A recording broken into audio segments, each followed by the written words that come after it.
Sampai mana tadi ceritanya? Abu Lahab.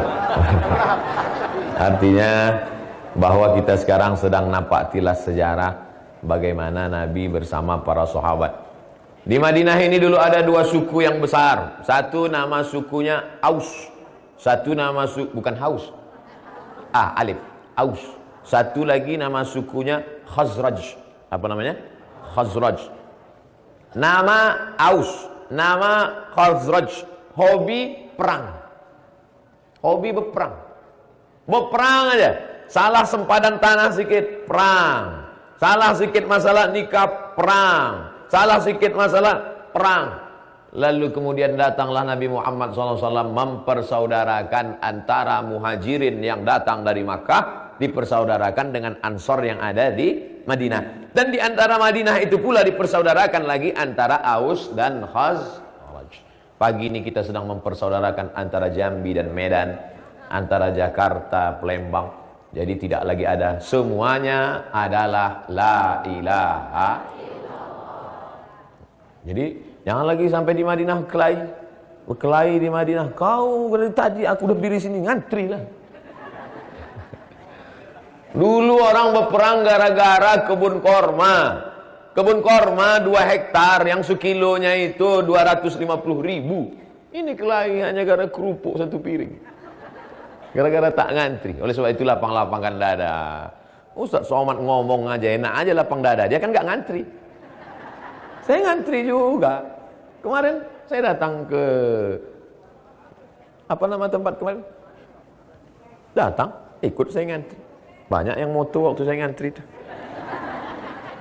Oleh sebab itu maka ini lapang-lapangkan dada, tenang-tenangkan hati. Kita sedang berada di kota 1441 tahun. Kita sedang berada di kota. Akhirnya tanah itu pun diberikan kepada Nabi SAW. Ya Muhammad, ambillah tanah ini, ambillah. Kira-kira kalau ada jamaah yang ngasih tanah ke Ustaz Somad, Ustaz Somad, ambillah tanah ini. Ustaz Somad kira-kira ngambil atau tidak? Nabi ketika disuruh ngambil tanah itu, ambillah. Nabi tidak mau mengambil, Nabi membelinya. Dibelinya tanah itu, lalu kemudian sebelah, kalau kita menghadap ke arah kiblat, mohon maaf, kalau kita arah kiblat sini, sebelah kiri rumah Nabi, sebelah kanan adalah Masjid Nabawi. Sini rumah Nabi, sini Masjid Nabawi. Makanya bunyi hadisnya, ma baina baiti wa mimbari, antara rumahku dan mimbarku. Mimbar tempat dia menyampaikan khutbah. Raudhatun min riyadil jannah. Dari rumahku ke mimbarku 22 meter, ke belakang 15 meter, raudhatun min riyadil jannah, satu di antara taman-taman surga. Nabi biasanya kalau dia ceramah, kalau dia tausiah, tidak dikasih tempat tinggi begini. Nabi tetap di tempat datar. Itu menunjukkan dia tidak suka diagung-agungkan, dimulia-muliakan, dikatakan hebat. Dia berdiri di tempat jamaah biasa. Nabi berdiri, bersandar ke batang korma. Ada batang korma, Nabi bersandar ke batang korma. Datanglah seorang perempuan. Perempuan ini punya hamba sahaya, budak, pembantu. Hamba sahayanya ini tukang kayu, pandai buat kayu.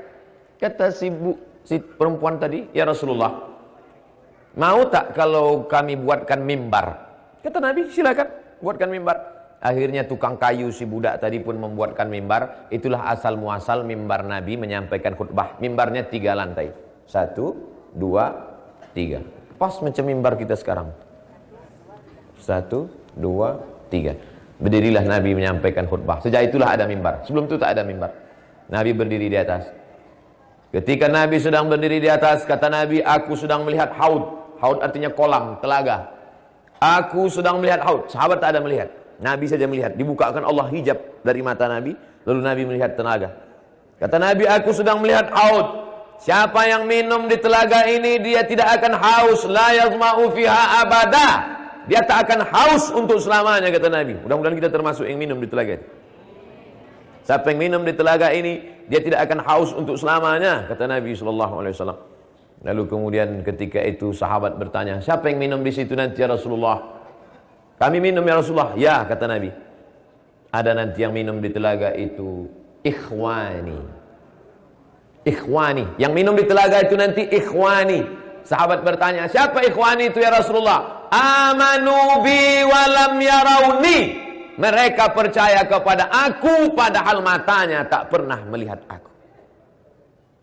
Kira-kira yang diceritakan Nabi itu siapa? Kok pede kali? Yang minum di telaga itu nanti adalah mereka yang datang ke masjidku jam 3 subuh, tak pernah melihat aku, yang rela mengikhlaskan uang tabungannya, pencariannya, sekolah anaknya, dia irit belanjanya, datang ke tempat aku dengan tempat yang jauh, dengan tempat yang sulit. 9.000 kilometer dia datang dari kampung halamannya, dia percaya kepada aku padahal dia tak pernah melihat aku. Pertanyaannya, masukkah kita dalam golongan itu?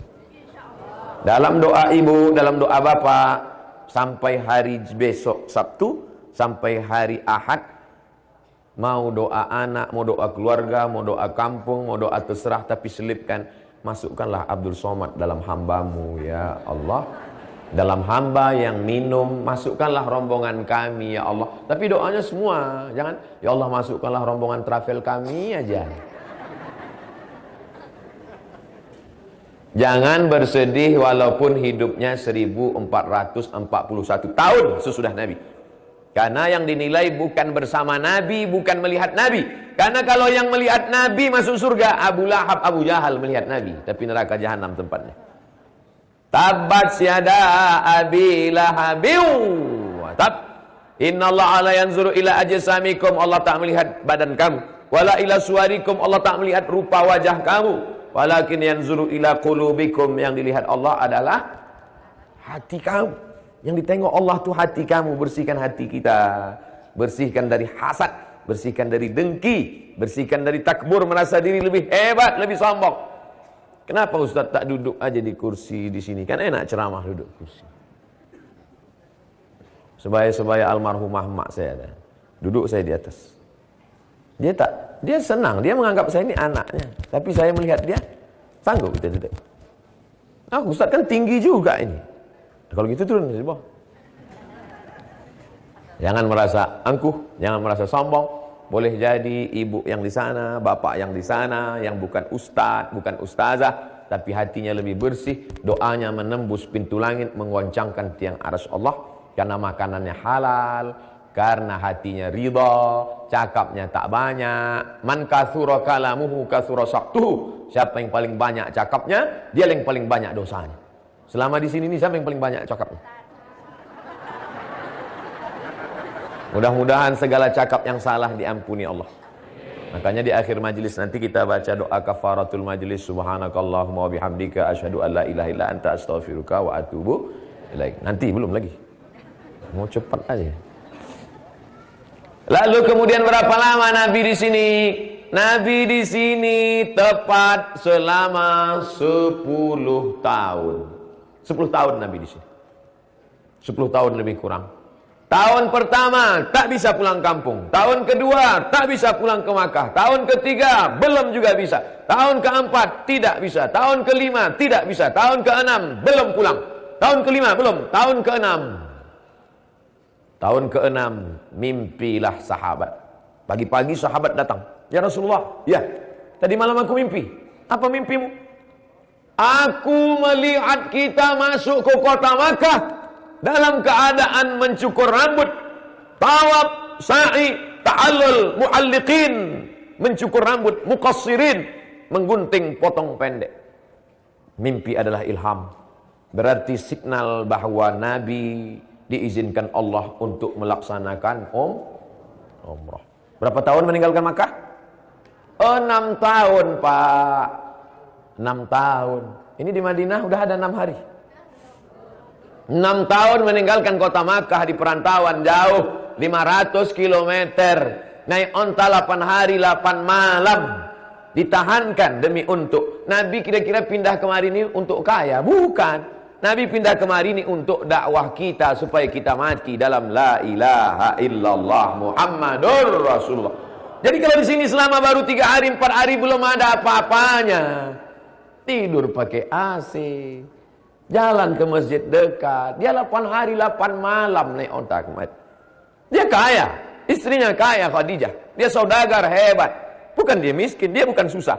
Dia jauh kemari supaya dakwah selamat, supaya sampai dakwah itu ke Sumatera, ke Kalimantan, ke Sulawesi, ke Jawa. Akhirnya kita selamat dari menyembah berhala.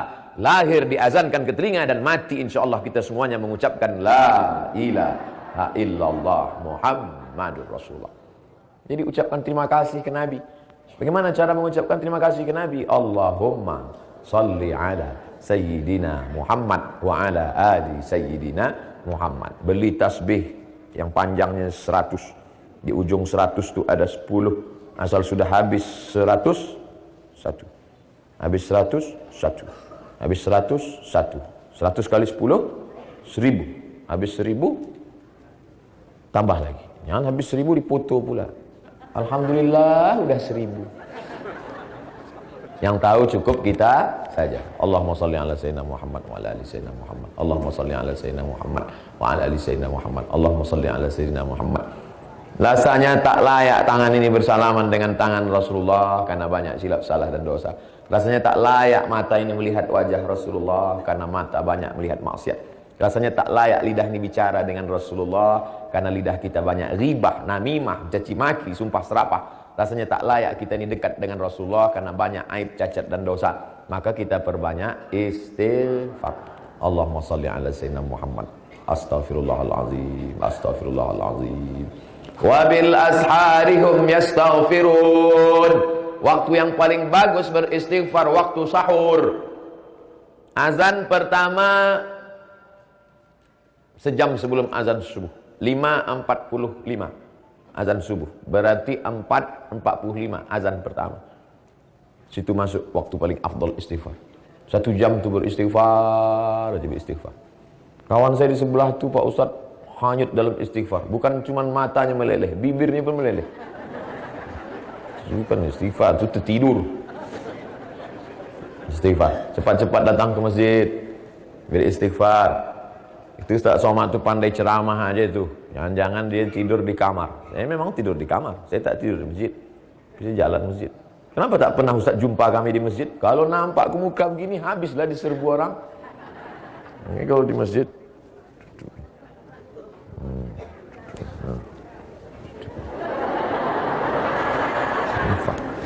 Pakai masker. Itu pun penyamaran terbuka juga kadang.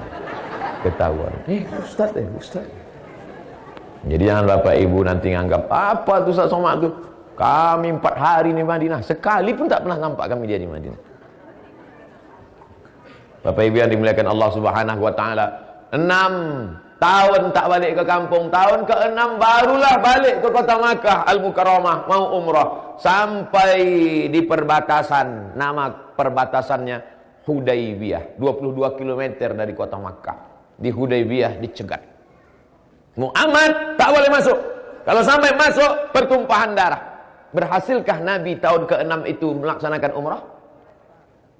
Batal. Sudahlah 6 tahun berpisah dengan kampung halaman, harta benda, rumah tinggal, menumpang baru kemudian ada kehidupan baru. Mau balik ke kampung sendiri pun tak bisa umrah. Jadi kalau ada di antara bapak, ibu, saya ini Pak Ustadz mau umrah nih udah berkali-kali, sekarang lah baru bisa. Sedang Nabi aja begitu, apalagi kita. Ibu udah berapa kali umrah? 3 kali Pak Ustadz, tapi baru ini yang sampai di Makkah. Loh, selama ini sampai Cengkareng aja. Tertipu, terapel penipu. Kita doakan supaya Allah berikan hidayah pada penipu-penipu. Orang mau datang ke Makkah, Masjid Nabawi ditipu. La ilaha illallah Muhammadur Rasulullah. Astaghfirullahaladzim. Lalu kemudian tahun ke-7, tahun ke-8, tahun ke-8, tahun ke-6 umrah batal. Tahun ke-7 umrah qadha. Tahun ke-8, tahun ke-8 Nabi membawa pasukan. Bukan 8 Pak Ustaz, 8. Iyalah. Orang Melayu 8. Bahasa Indonesia 8. 5 tetap, tidak pakai D5. Tahun ke-8, disitulah baru Nabi beramai-ramai. Tahun ke-8 ramai-ramai ke kota Makkah Al-Mukarramah. Waktu itu pasukan yang dibawa Nabi berjumlah 10.000 pasukan. Kira-kira kita ini sekarang ada 10.000. Kita semuanya 1.000. Tambah kiroman, katibin, rokib, atid.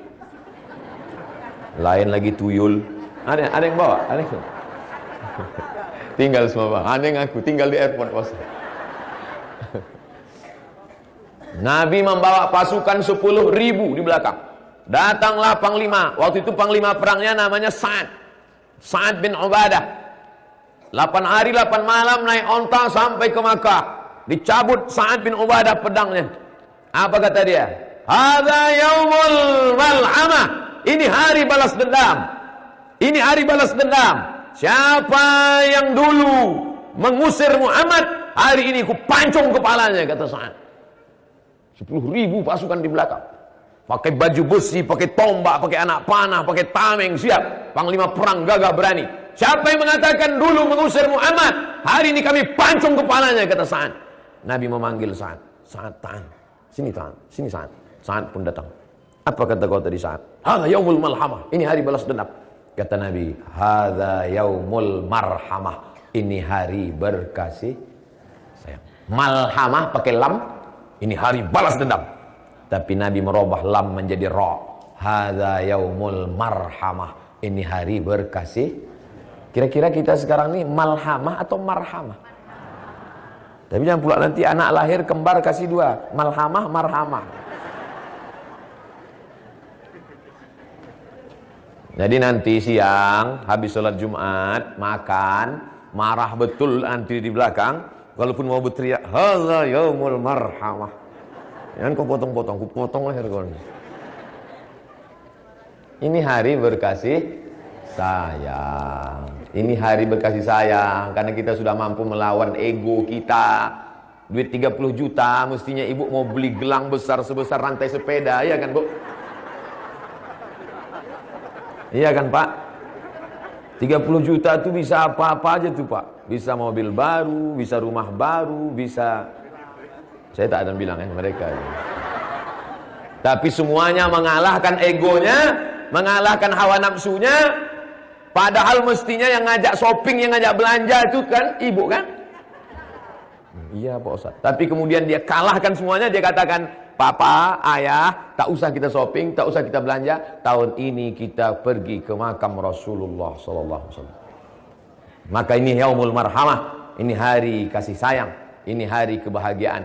Tahun ke-8 lah baru Nabi sampai ke kota Makkah, melaksanakan tawaf, sa'i, tahallul. Tahun 9, idza jaa nasrullahi wal fath. Kalau sudah datang pertolongan Allah dan kemenangan, apa yang terjadi?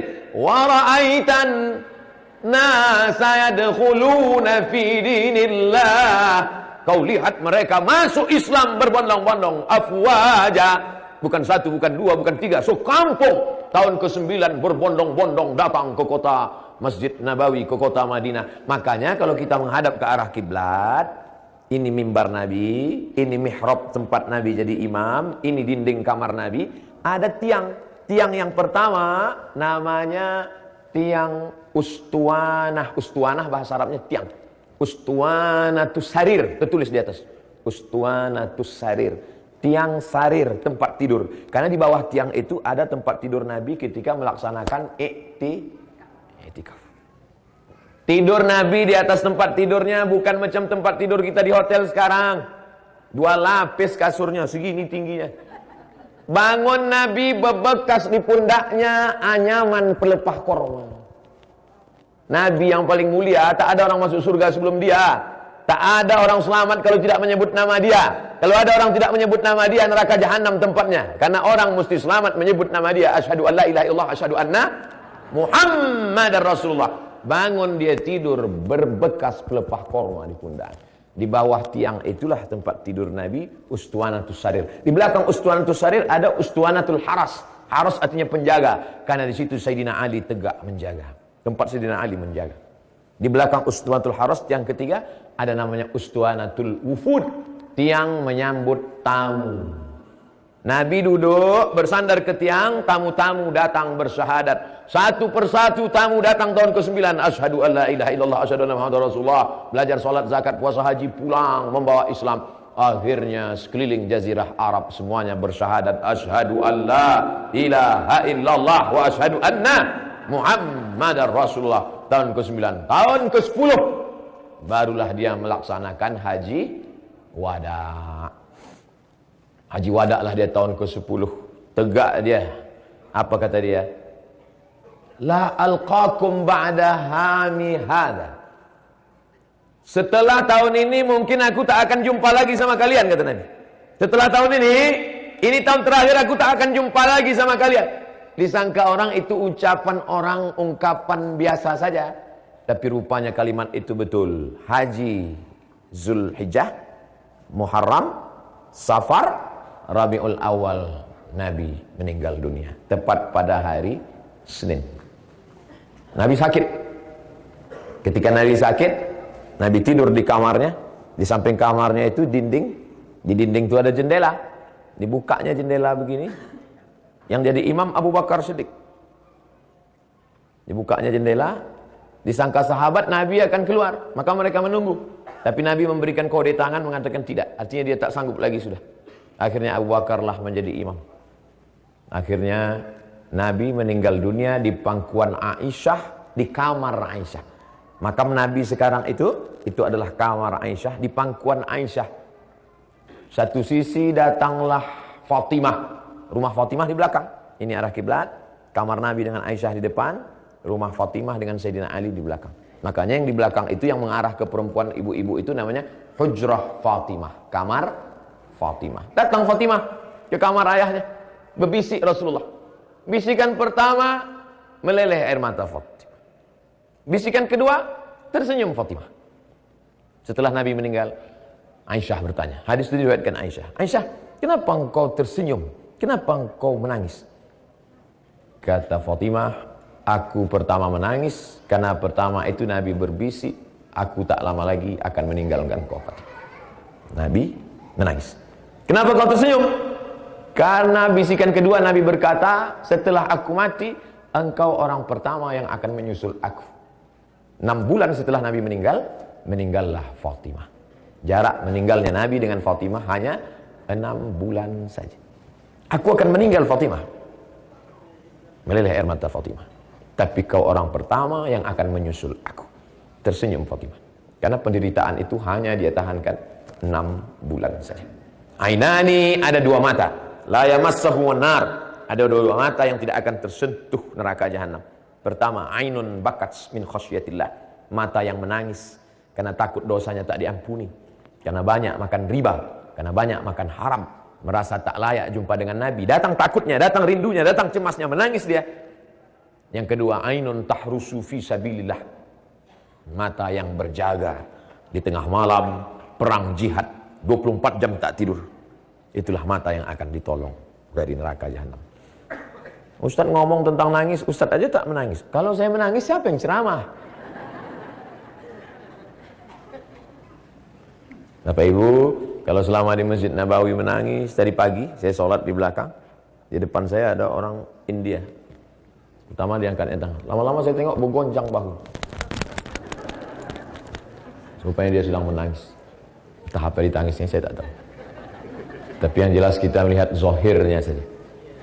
Ustaz Somad itu ketawa aja ceramah, kiki-kiki aja ceramahnya. Saya pernah ceramah menangis tuh. Pernah tak di video saya ceramah menangis? Pernah. Akhirnya menangis tak berhenti, saya berhenti ceramah. Itu maka saya tahan-tahan. Daripada saya menangis saya di sini, habis pula nanti sorban baru nih. Usahakan menangis. Besok hari min 1. Hari Ahad pagi subuh terakhir. Kalaupun subuh terakhir. Maka di subuh terakhir itu boleh jadi masa ke depan duit kita banyak, tapi belum tentu sehat. Boleh jadi ke depan badan kita sehat, duit belum tentu ada. Boleh jadi badan kita sehat, duit ada, nyawa tak ada. Maka boleh jadi subuh terakhir. Ini subuh Jumat terakhir. Ini malam Jumat terakhir, baca surat Al-Kahfi. Man qara'a surat Al-Kahfi, yang baca surat Al-Kahfi, adha'a lahu min nur. Allah terangi dia dengan cahaya. Ma bainal jumu'ataini, sampai Jumat berikutnya. Man qara'a surat Yasin, siapa yang baca Yasin, asbaha maghfuran lah, waktu subuhnya dia sudah diampunkan Allah. Tiap-tiap waktu baca, bagus. Saya tak mau menceritakan, saya selama di sini sudah baca sekian juz, saya selama di sini saya sudah zikir sekian. Tapi mengajak, mudah-mudahan. Boleh jadi ketika saya mengatakan, saya selama di sini sudah baca sekian juz, tiba-tiba datang jamaah, saya sudah 3 kali khatam Pak Ustaz. Oleh sebab itu tak usahlah kita ceritakan, tapi kita saling ajak mengajak. Karena penyesalan tak ada bermakna. Jangan sampai nanti sudah pulang ke Jakarta, pulang ke Bandung, pulang ke Surabaya, pulang ke Jambi, pulang ke Medan, pas nonton acara live di TV Masjid Nabawi, barulah ngomong, andailah dulu, kalaulah dulu. Menetes air mata darah, tak dapat diulang. Ini bukan dekat ini. Saya di pesawat itu berapa kali tertidur, bangun tak sampai-sampai. Bangun tak sampai-sampai. Apa? Dari Medan, Kuala Namu ke Madinah 8 jam. Luar biasa perjalanan kita ini. Dulu Bapak Ibu orang kalau mau sampai kemari 3 bulan berangkat naik kapal, 3 bulan pula lagi balik. Makanya zaman dulu datuk nenek moyang kita di kampung kalau mau berangkat kemari ini diazankan, macam orang mati. Karena banyak yang pergi itu tak balik lagi. Tapi alhamdulillah sekarang hidup kita ini kalau dibanding dulu lebih baik atau lebih buruk? Lebih baik. Jangan caci maki zaman, jangan caci maki masa. Manfaatkan kesempatan sebaik-baiknya. Yang selama ini masih loyo-loyo, letoy-letoy, selusu. Bahkan mungkin ada pula yang berpikir, lama kali kuasa di Madinah ini. Kapanlah kita pergi dari sini? La ilaha illallah. Itu besar kali setannya itu. Itu bukan setan kaleng-kaleng itu. Setan asli itu. Oleh sebab itu maka manfaatkan. Ini nanti balik dari sini langsung ke masjid. Tapi selesaikan tausiahnya dulu. Yang pula saking semangatnya, balik kita takbir. Balik ke masjid, duduk iktikaf, baca Al-Kahfi, baca Yasin, ambil tasbih, berzikir. Solat Jumat, khutbah nanti bahasa Arab Pak Ustaz. Ya, tak paham saya Pak Ustaz. Dapat pahala juga. Tidur sedikit Pak Ustaz, tak apa-apa.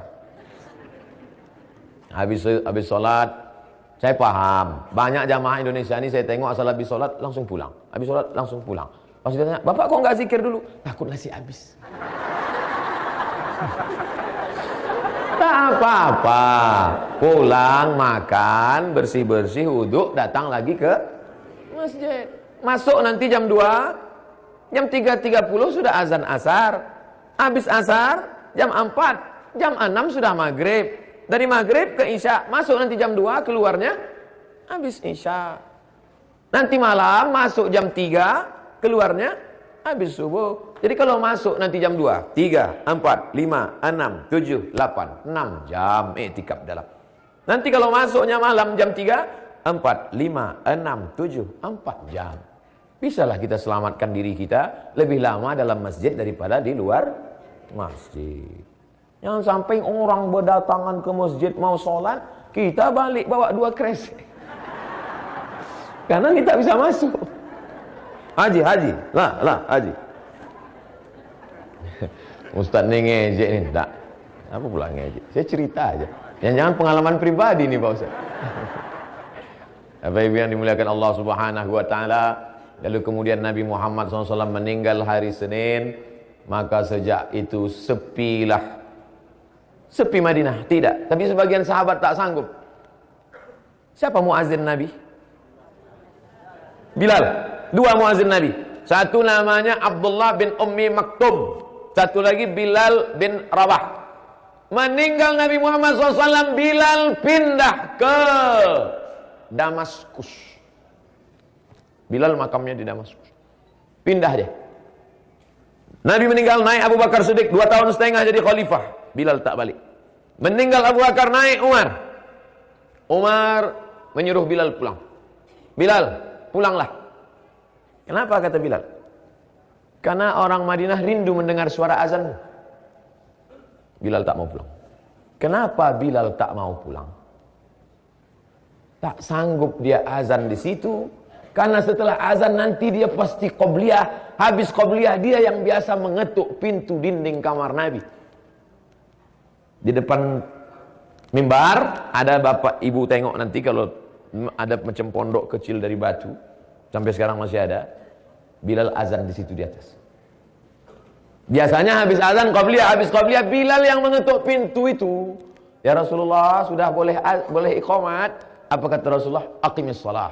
Aqimis shalah. Aqimis shalah artinya qomat. Biasanya Bilal yang mengetuk itu, dan kalau sudah diketuk itu keluar Rasulullah. Dia tak sanggup mengetuk itu, tiba-tiba tak ada Rasulullah SAW. Maka daripada hatinya luka, daripada tangisnya pecah, maka dia pun pindah ke Damaskus. Abu Bakar jadi khalifah, dia tak pulang. Umar jadi khalifah, dia tak pulang. Umar meminta Bilal pulang, kata Bilal, aku tak sanggup Umar. Sampai akhirnya Nabi punya anak Fatimah, Fatimah punya anak pertama Hasan, adiknya Husain. Datanglah Husain. Husain lembut. Kata Husain, Bilal pulanglah. Pulanglah Bilal. Karena dibujuk oleh Husain, cucu Nabi, darah daging Nabi, tak sanggup Bilal menolak. Maka Bilal pun pulang. Pulanglah Bilal ke Madinah, Bilal pun azan. Allahu Akbar, Allahu Akbar. Riuh Madinah. Karena suara itulah yang mereka dengar dulu ketika masih hidup. Dan biasanya kalau suara itu yang berkumandang, pasti imamnya. Kalau azannya itu, pasti imamnya Nabi. Maka mereka ramai datang, mereka sangka Nabi hidup lagi. Mereka sangka Nabi imam subuh ini. Nabi nanti yang akan jadi imam. Berlomba-lomba mereka datang, tak sampai habis azan Bilal. Berhenti azan Bilal di tengah. Tak sanggup dia melanjutkan sampai akhir. Dilanjutkan oleh yang lain.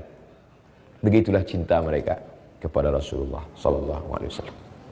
Allahumma ja'alna min ummati Muhammad. Jadikan kami ini semua umat Nabi Muhammad sallallahu alaihi wasallam. Jadikan kami orang yang mendapatkan syafaat-Mu ya Rasulullah.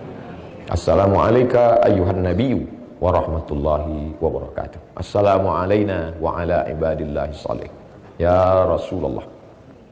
Setiap salam kita sampai ke makam Rasulullah. Dan hari ini kita mengucapkan salam bukan dari jauh, tapi kita langsung di depan makam Rasulullah. Assalamu alayka ya Rasulullah. Assalamu alayka ya Habiballah. Assalamu alayka ya Safwatullah. Assalamu alayka ya khaira khalqillah. Assalamu alayka ayyuhan nabiyyu wa rahmatullahi wa barakatuh. Bergerak ke samping satu kaki. Assalamu alayka ya khalifata Rasulillah Abu Bakrin As-Siddiq. Bergeser satu kaki. Assalamu alayka ya amiral mu'minin Sayyidina Umar ibn al-Khattab. Setelah itu kita pun keluar. Kita tak hidup sama mereka, tapi Nabi berjanji, al-mar'u ma'aman ahab. Kalau dia tulus cintanya kepada aku, maka dia akan bersama dengan aku. Datanglah orang berkulit hitam, budak hamba sahaya. Dipeluknya Nabi kuat-kuat. Kata Nabi, kenapa kau peluk aku kuat? Aku miskin, aku susah, aku budak, dosaku banyak. Tak mungkin aku berjumpa dengan engkau ya Rasulullah. Apa kata Nabi? Al-mar'u ma'aman ahab. Orang akan bersama dengan siapa yang dia cintai. Kalau kau cinta dengan aku, kau akan bersama dengan aku dalam surga Jannatul Firdaus. Jangan berkecil hati, karena yang kata Nabi, aku dengar suara selop terompah sandalmu dalam surga. Siapa? Bilal. Bilal, ku dengar suara selop sandal terompahmu dalam surga. Kresek, kresek, kresek. Seandainya Nabi memanggil Ali, hai Sayyidina Ali, hai Ali, ku dengar suara sandalmu dalam surga. Tak heran, Ali sepupu dia, Ali menantu dia, Ali orang Quraisy, Ali ganteng putih. Seandainya Nabi manggil Utsman, ku dengar suara sandalmu. Tak heran, Utsman orang kaya. Sampai hari ini wakaf Utsman masih tetap mengalir. Wakaf sumur yang diwakafkan Utsman, tanah yang diwakafkan Utsman, tak berhenti. Utsman menantu Nabi. Tapi yang dipanggil Nabi bukan Ali, bukan Utsman, tapi yang dipanggil Bilal. Apa maknanya? Bilal berkulit hitam, Bilal budak, miskin, hamba sahaya. Tapi kalau amal kau baik, kau akan masuk surga bersama dengan Rasulullah sallallahu alaihi wasallam. Bapaknya sudah baik, ibunya sudah baik. Tapi anak-anak kita narkoba, HIV, AIDS, LGBT, pacaran, internet. Mudah-mudahan anak cucu kita selamat dan mereka juga datang kemari. Sebagaimana kita datang kemari, begitu pula anak cucu kita juga akan datang membawa anak-anak cucu mereka datang kemari, dan mereka akan tetap membawa risalah Nabi Muhammad sallallahu alaihi wasallam. Saya paham, saya ngerti. Bapak Ibu termasuk yang tak bisa menangis lepas karena penceramahnya saya. Ada ustaz-ustaz lain yang bisa menangis lepas. Saya udah mau lepas, tak jadi, ketawa. Udah mau, iki. Lepaskanlah tangisannya bukan di sini, bukan di depan orang, tapi di dalam Masjid Nabawi. Lepaskanlah tangisannya saat pagi, laki-laki sudah bergeser, ditutup keliling, karena perempuan akan masuk ke Taman Raudhah. Lepaskanlah tangisan. Dengan tangisan itu lepas segala dosa. Dengan tangisan itu terlapar rasa lapang dada. Setelah itu nanti hari Ahad kita sudah punya mental yang cukup kuat untuk melaksanakan umrah. Sesuai dengan janji 60 menit. Belum sampai Pak Ustadz. Orang kalau di kota suci ini memang cepat terasa waktu. Berputar. Tadi diberitahu kita masih ada waktu sampai jam 11. Maka sampai jam 11 tanya jawab, buat kenang-kenangan, segala macam. Mudah-mudahan apa yang saya sampaikan ini menjadi bekal dan menjadi amal soleh, insyaallah. Amin. Selama di sini, selama menyampaikan tausiah, banyak cakap kata tidak berkenan di hati, menyinggung perasaan. Maukah Bapak Ibu memaafkan silap salah saya? Selesai. Daripada saya cari di padang mahsyar, sedangkan cari di pintu aja banyak salah. Berapa banyak saya tengok bapak-bapak tuh berdiri di pintu, menunggu ibu. Dia tak tahu ibu itu dah shopping duluan. Sedang di sini aja kita payah jumpa, apalagi di akhirat. Makanya kalau ada silap salah jangan malu minta maaf. Ustadz Somad gak pernah minta maaf. Udah tadi minta maaf dan semua mengatakan maaf. Tah maaf. Terima kasih segala perhatian. Mohon maaf segala kesilapan dan kekhilafan. Tadi dikatakan habis tausiah ada pertanyaan 10 menit. Ada pertanyaan? Kasih mikrofon 10 menit.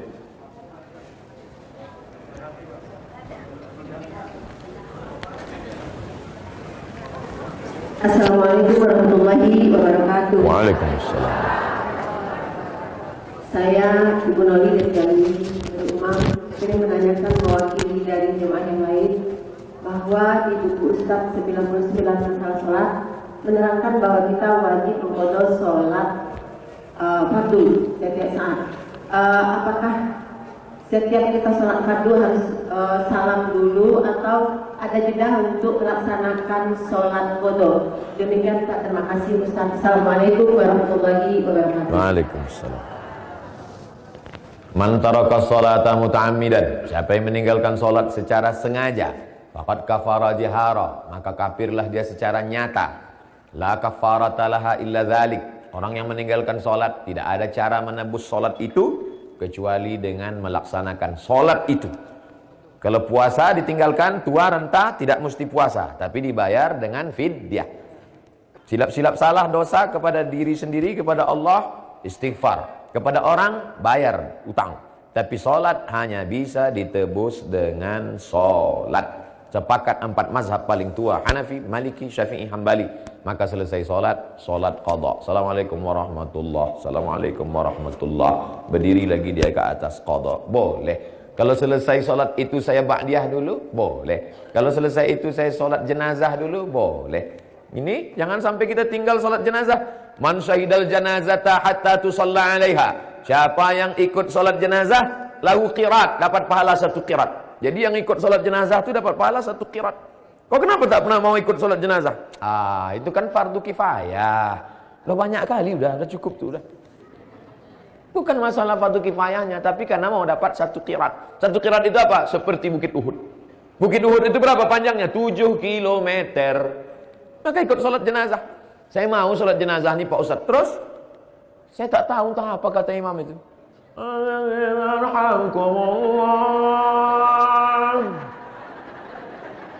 As-salatu ala Allah. Entah jenazahnya laki-laki, entah perempuan, entah anak kecil, saya tak tahu. Yang penting saya sholat jenazah mengikut niat imam. Bacaannya Pak Ustadz, Allahu Akbar, Al-Fatihah. Allahu Akbar, salawat. Allahu Akbar, Allahumma fir lahu. Kalau jenazahnya ternyata perempuan, kami tak paham, sampai Allahumma fir lahu warhamhu wa'afihi wa'afu anhu. wa akrim nuzulahu wa wasi' madkhalahu wa ighsilhu bil ma'i wal thalji wal barad wa naqqihi minal khataaya kama yunqqa ath-thawbul abyadu minad danas wa abdilhu daran khairan min dahrihi wa ahlan khairan min ahli wa qihim fi fitnatil qabri wa 'adzabin nar.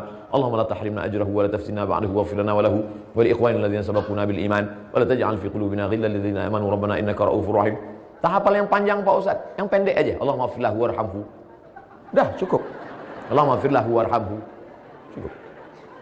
Allahumma ighfirlahu warhamhu wa'afihi wa'fu anhu. Dah. Malu lah saya Pak Ustaz, kawan saya nengok. Gerak-gerak.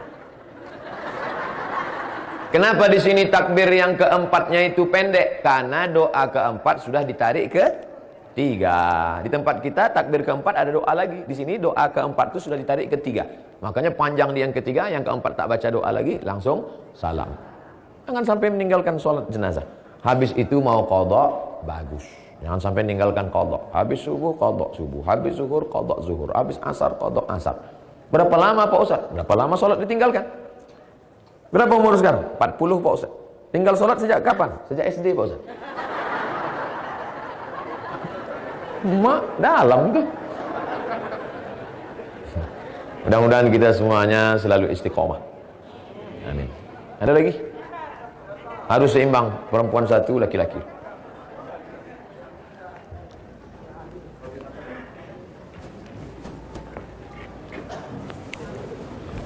Kalau habis waktu kasih tahu.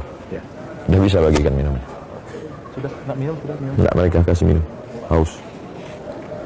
Sudah dia kalau minum. Lanjut. Assalamualaikum Ustaz. Waalaikumsalam. Saya Bang Ustaz mau bertanya Ustaz.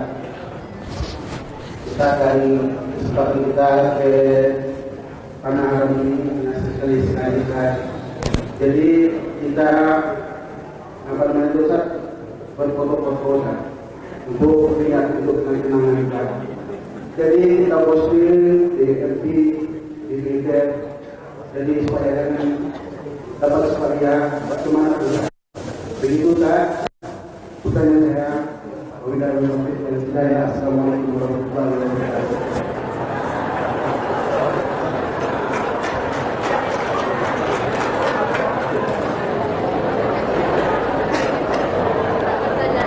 Yang follow Instagram Ustadz Somad, coba tengok selama di sini Ustadz Somad sudah berapa kali posting.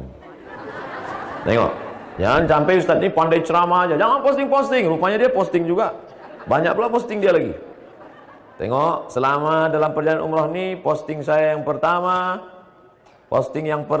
adalah dari masuk pintu Babus Salam, tapi tak ada gambar saya. Nih, posting pertama. Masuk dari pintu salam, saya rekam. Allahumma ftahli abwaaba rahmatik. Allahumma sholli ala sayyidina Muhammad wa ala sayyidina Muhammad. Assalamualaikum jamaah sekalian, jangan lupa baca doa masuk, niat i'tikaf. Ini ada tiang sebelah kiri, dulu di sini ada tulisan nawaitu sunnatul i'tikaf, tapi sekarang sudah ditutup dengan kalimat la ilallah, tetap niat i'tikaf. Masuk ke dalam, ini sebelah kiri ada mimbar Nabi, dari mimbar Nabi ke dinding Nabi, itu adalah taman raudhah, ma baina baiti wa mimbari raudhatun min riyadil jannah. Kemudian ini adalah makam Nabi, jangan lupa ucapkan salam 3 kepada Nabi, Abu Bakar dan Umar. Kemudian keluar, jangan lupa baca doa Allahumma inni as'aluka min fadlik. Kaki kiri keluar, dan kita di depan sedang berada di pintu Baqi, karena pintu ini menghadap langsung ke pemakaman Baqi. 3 menit sekian detik. Itu posting pertama. Artinya apa? Tetap ada posting tapi bernilai ada dakwah. Ibu misalnya rame-rame terus diposting. Mudah-mudahan anak cucu kita istiqomah, rezekinya murah, bisa berangkat ke tanah suci. Baik tak baik? Baik. Tapi kalau setiap 5 menit posting.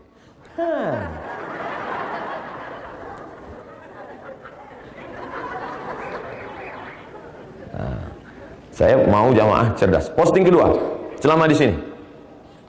Video waktu ceramah di pesawat. Assalamualaikum warahmatullahi wabarakatuh jamaah. Kita tak lama lagi akan turun. Mari bersihkan hati. Mari ingat Rasulullah, selama di sana nanti banyak-banyak sabar, banyak-banyak salawat. Tetap isinya mengandung makna pelajaran dan dakwah. 3. Tapi tidak selamanya serius. Ada posting tulisan Ustadz rame-rame di depan toko. Nama tokonya Abdul Somad. Sebetulnya nama panjangnya Abdul Somad Al-Qurashi, tukang parfum. Abdul Somad Al-Qurashi, cuman dihilangkan Al-Qurashinya. Ikat. Oh, banyaklah ini.